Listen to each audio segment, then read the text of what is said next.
Well, first I have to thank Dr. Mandalaki for inviting me here. It is indeed an honor to be here, especially as the only non-Greek, I think, in the whole group, and that is indeed a huge honor. So thank you so much for that invitation. And I also have to acknowledge the support of INSTAP for providing the finances for bringing me here. I apologize that I don't speak Greek very well. The last Greek that I studied was when I was a graduate student, and that was a long time ago, and I studied Homeric Greek, so I have forgotten it. I am sorry. So I hope to speak slowly enough for you to understand.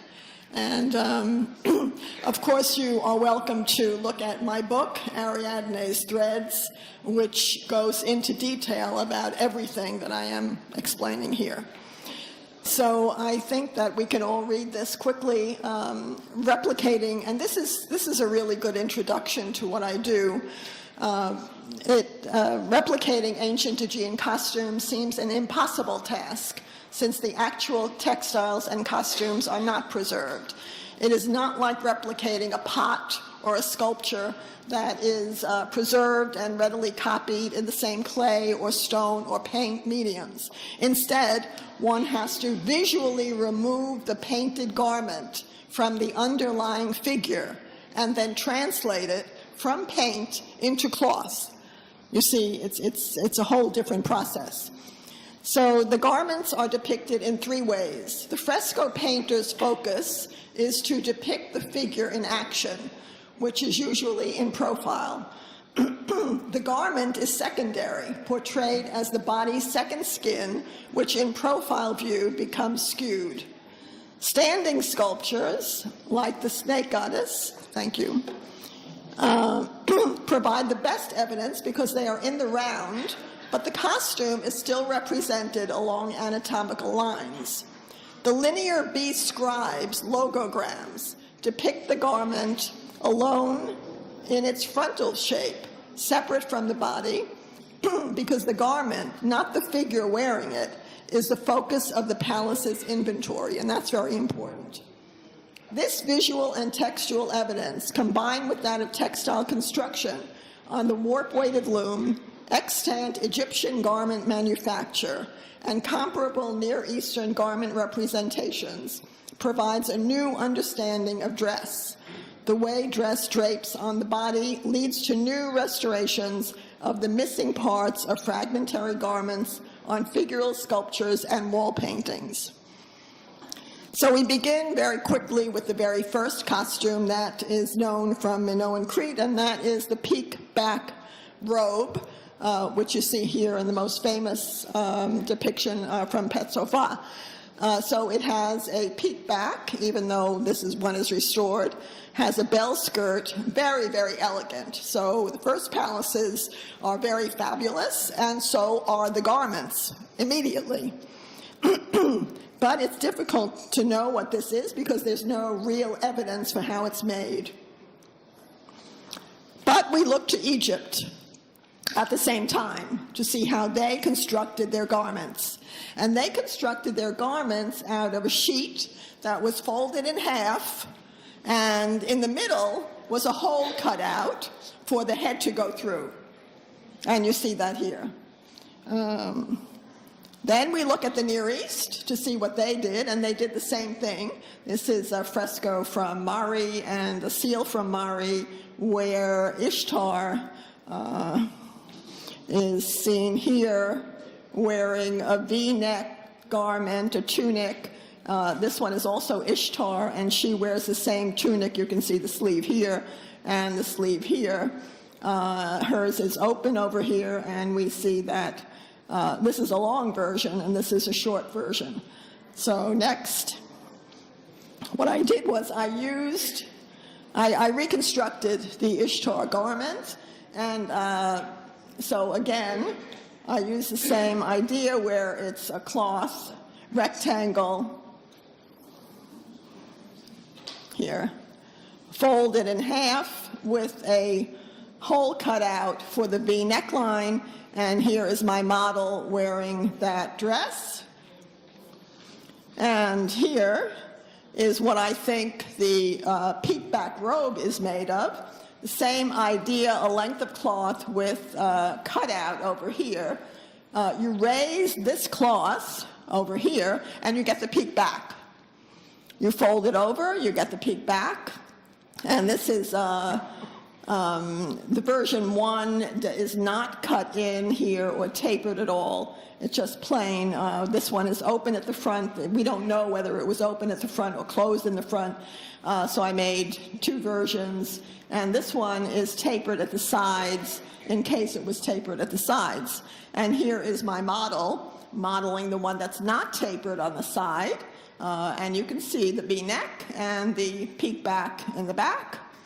This one is with a belt, the same one with a belt, showing how it reflects the seal here and the little figurine over here. And this one has it tapered on the side. So you can see it here without a belt, and here with a belt, and this coincides with the belt on this figure. So between the two, this one replicates this figurine from Traostalas, and this one, and then we have both representations here showing you how I think, and I don't know for sure, but given the evidence from the Near East and from Egypt, we can make these generalizations, and it works somewhat. So that's the best I can do with the back row middle Minoan figurine. And here I show you the old palace part in Festos, and my costume being worn every other thing on this a little ramp that exists in the palace. So you can imagine these wonderfully clad women walking in the palace grounds, kind of bringing it to life. Now, we move to the next period, which is the Late Bronze Age, about 1600 BC, the period of the new palaces, and the Palace of Knossos, where we have the splendid snake goddess figurines. And we begin by looking closely at the evidence that we have for dress. Initially, this very famous figurine was described, of course, by Evans and others as having a tight bodice and a flounce skirt and an apron, and that didn't give me evidence at all for how it was made. I was very, very disappointed because this was such a fabulous garment when I first started my studies in ancient Greek art. And I thought that this really deserves a lot more attention, and so I chose this topic for my doctoral dissertation. So we see that it has a band across the shoulders. That's number one. That separates it from the earlier figurine that had no band across the shoulders. You remember that. So that's very important to remember right away. We have this band across the shoulders, a band at the sleeve edges, and a band around the front, which is open entirely, and is attached to the edge of that opening. The opening is secured by a laced belt, here, a lacing tied at the center. And then she wears a skirt which has 6 multicolored, either striped or fringed flounces. And the top flounce is a plain one that has horizontal stripes. Above that skirt, she wears an apron. So let's take a look now at how I figured out that the dress was made. And the first thing we have to look at is the warp-weighted loom, which gives us a huge amount of evidence for how the garment was made, because the technology dictates the garment. It's simple. You have a certain technology, it dictates how you're going to make something. We know from warp weights, these are from Knossos, that they use the warp-weighted loom. The warp-weighted loom begins with a band that is made separately. Initially, there's a band, And into that band are fastened the warp threads. So these warp threads are fastened into this band. This band has its own warp threads at the end. So it's completely separate from the beginning, and then the weaver puts these warp threads into it, and then the weft threads are woven into the warp threads, and that creates the cloth. And of course, this is the very famous vase by the Amasis painter from the 6th century BC. Now we look at other representations that give us more evidence. So again, the header band, this band over here, which she has over, these are figures from Thera, from frescoes. She also has this band that is across the shoulders. Again, this band across the shoulders, so that all same as the Knossos goddess. And also the band around the front, here and here. So we have that. And also she has, these Thera figures have tassels. So the tassels are at the sleeve ends. And then there's a seam, a side seam. So we have a lot of evidence from Thera. And actually, when I started working on this, I was lucky enough to excavate with Bernice in 1973. And of course, I was just taken away by this fabulous material, and I continued to work with it. So I was very lucky in those days to participate in that excavation. So the shoulder band that we have here, according to my weaver consultant, said, well, Bernice, you're dealing with a warp-weighted loom, and the warp-weighted loom has a natural band at the top that has its own warp threads, and what you're looking at on Thera is the header band, and the tassels are these warp threads that are part of that header band. So, again,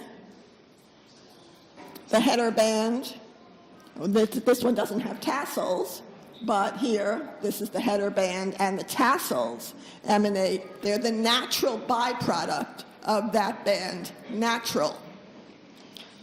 So we solved that problem. And then the other piece of evidence is linear B, the linear B logogram that I put together with this, which is 146 plus weh, and that is pronounced in linear B, according to the linear B experts, wehano, which is the Homeric hienos, and this ideogram, or this sketch by the linear B scribe, describes on this tablet a woven and possibly stitched ready-made fine linen garment that is being paid for in wheat to a net maker and or a weaver. So this looks very much, doesn't it, like the cloth. So how I figured it out was that this is the cloth from the warp-weighted loom, a rectangle. You cut the rectangle in half over here so that the part with the header band has the back panel, and the part below has the two front panels. And you taper in, I'm not so sure that they cut, but anyway, at least they tapered. And before they tapered this, you have two panels like this, one and one. And this would go onto this panel so that you would have the header band sewn onto the front like this. And so this is the header band, the front two panels sewn onto the back. This is part of the back. And this is the cloth that I replicated for the snake goddess, which you see outside.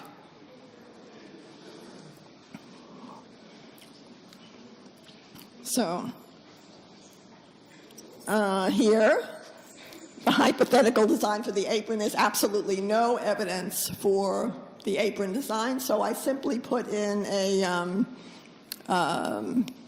drawstring, and we have drawstrings in Egypt, so I made it a drawstring belt and copied the shape of it and just put it over her, and so she wears that. And this is the only apron that we have preserved from Egypt, and it's not the same one. It doesn't have a panel in the back.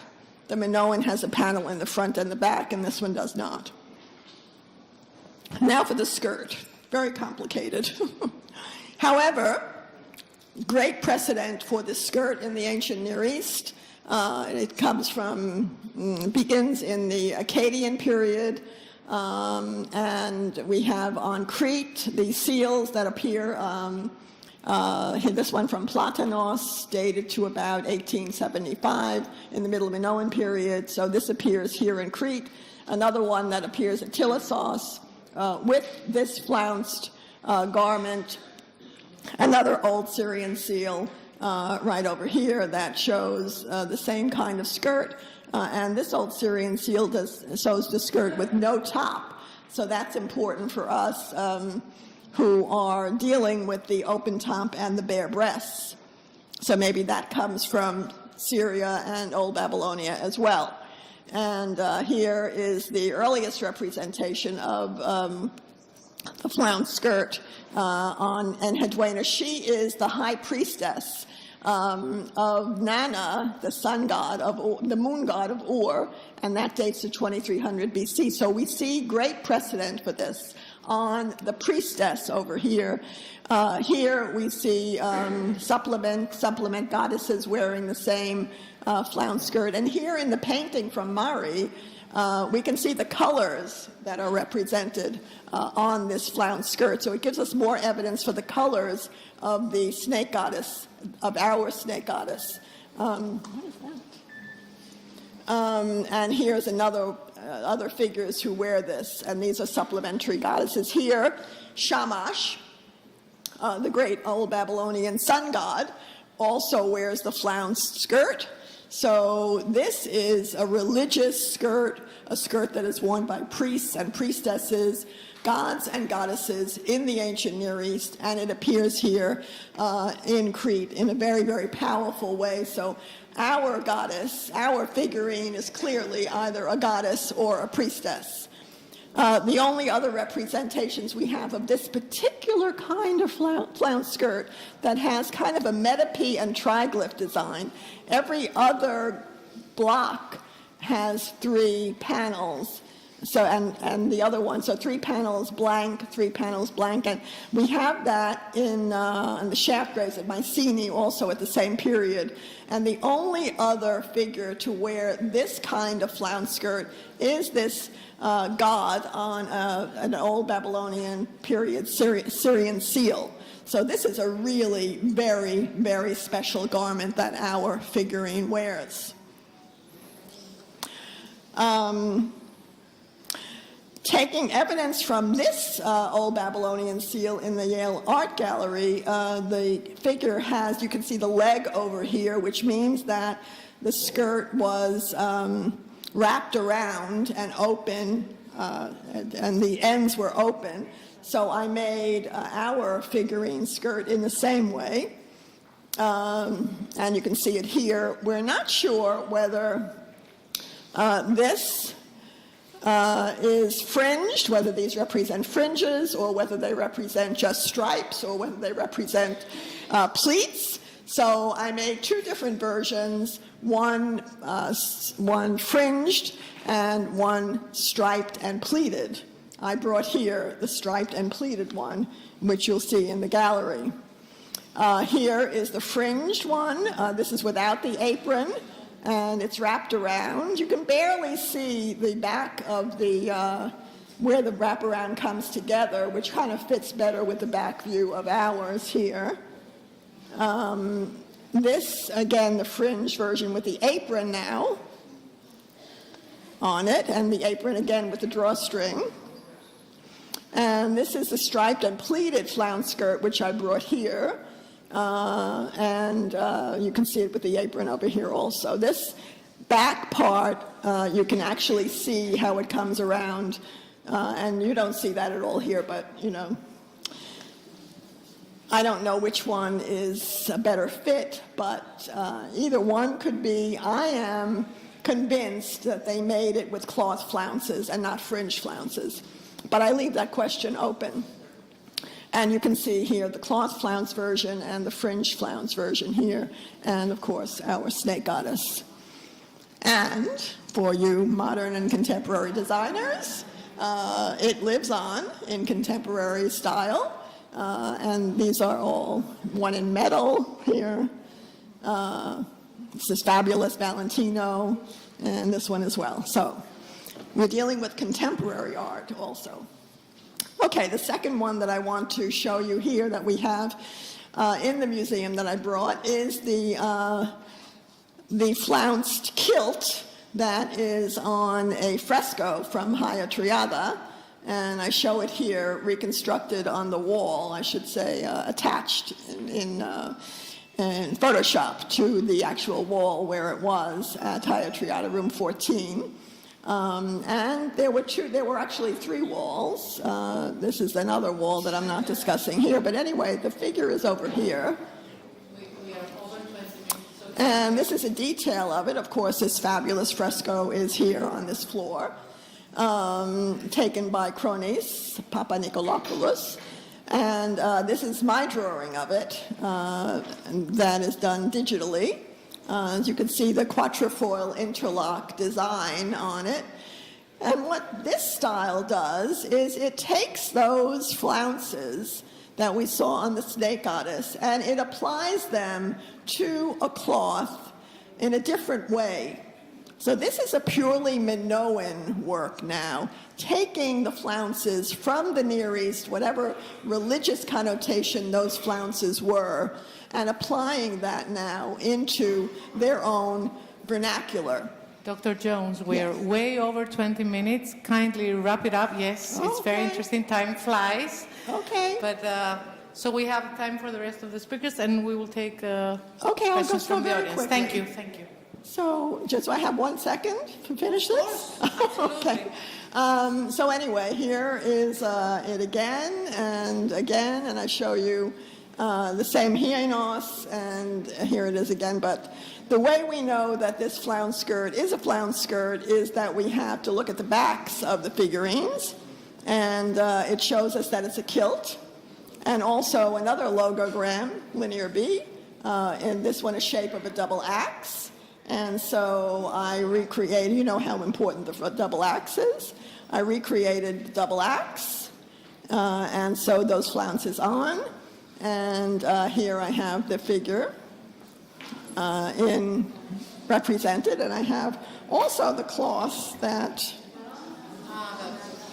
hand woven in linen, and also hand woven in linen. This is another design that is on the Ishtar garment. And here, of course, the whole fresco and the figures as they were. The last one, the one from Hyatreada, is different altogether. This one is a chiton, and it has made like this, the header band back and forth, both seamed together on the top, and my granddaughter wearing this one, and another one wearing this one. This is the Hyatreada sarcophagus one that you see outside, and this is this. And that is, I think, that. Thank you.